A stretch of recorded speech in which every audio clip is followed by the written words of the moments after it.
Hi friend, welcome back to the channel. Today it's time to do my third update for my Pan Those palettes for 2026. As always, let's go back in time and look at where the palettes were at the second update.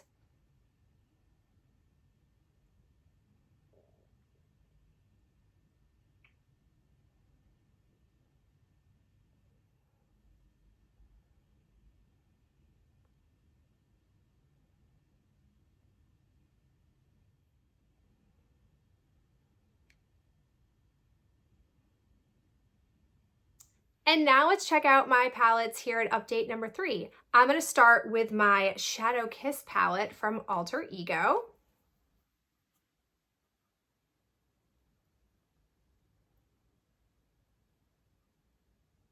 Next up is the Urban Decay Naked Wild West Mini. And third, we have the LORAC Mini Pro palette in Sparkling.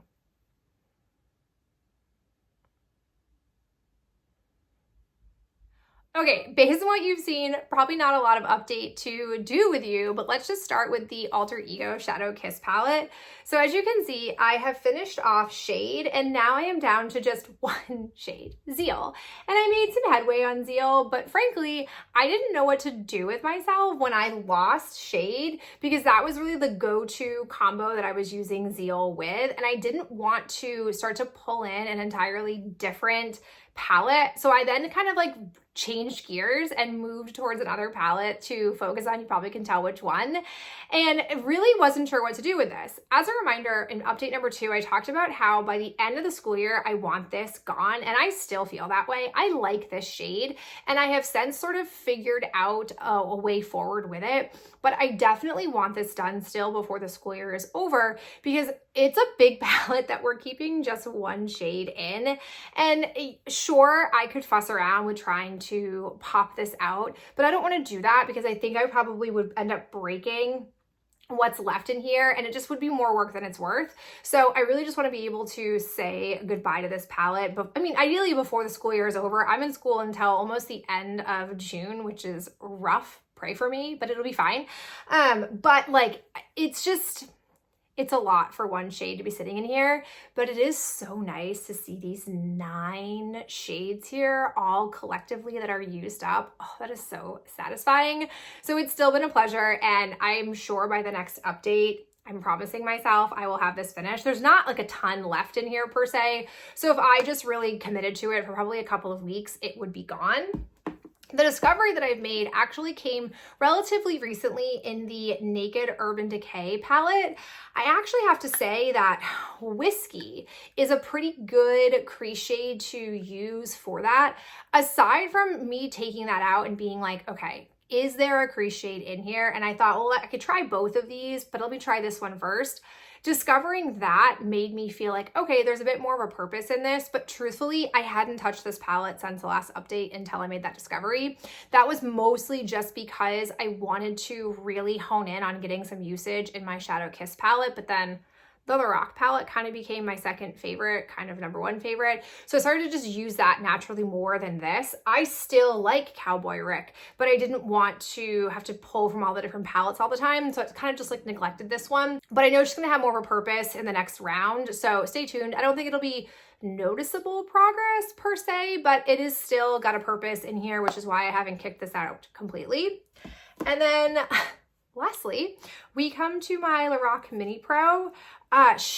It's not surprising. It looks like I have poured a ton of time into this palette, but I really haven't. These shades are so buttery and pick up so much and have kickback that you can really get moving when you're using this palette on a somewhat frequent basis. I have to say, I have a complaint though about the creaminess of these, and that is with the mattes. I'm gonna finish them off, but it gives me pause. I would have maybe said to you, I was leaning towards considering wanting to pan fully my LORAC palette that I have that's in this same packaging.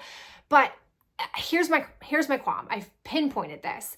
These are so creamy that they don't stay within my crease and survive. I have hooded eyes, and so naturally there's going to be some meshing together of those two shades, but unlike other palettes that aren't as creamy of a formula, they can kind of maintain their own color integrity and just give me like a little bit of crossover here. Like you can kind of see it right now, like a little bit of crossover right where my lid color ends and my crease begins. That's not the case with these. My entire crease shade will change because of what's on my lid, and it's not always, in my opinion, the most flattering of shade that I end up with there, but it's fine. Like it's not, I don't love it, but I don't hate it either. So I will just keep progressing on there.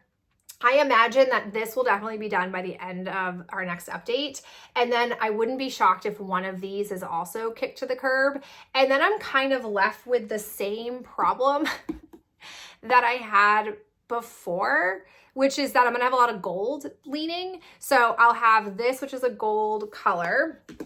If I'm down to just my naked Wild West, which I should be, I'm down to, once again, like a bronzy gold color here, and then Cowboy Rick. So it's gonna be really interesting, and when I come to you for my next update, to see the progress of these. Like this should be done entirely. This might basically be done, and then I'm just either down to this or a singleton from here. So I don't know the direction we're gonna head, but stay tuned. Like I mentioned, a short and sweet update from me today. I so hope you are enjoying me go through this journey, my very real, authentic, unfiltered reality of how this challenge is going this year, which is probably the most chaotic it's been since I started doing these nearly, what was it, 7 or 8 years ago. But either way, thank you so much for being here, and I'll catch you in my next video real soon. Bye.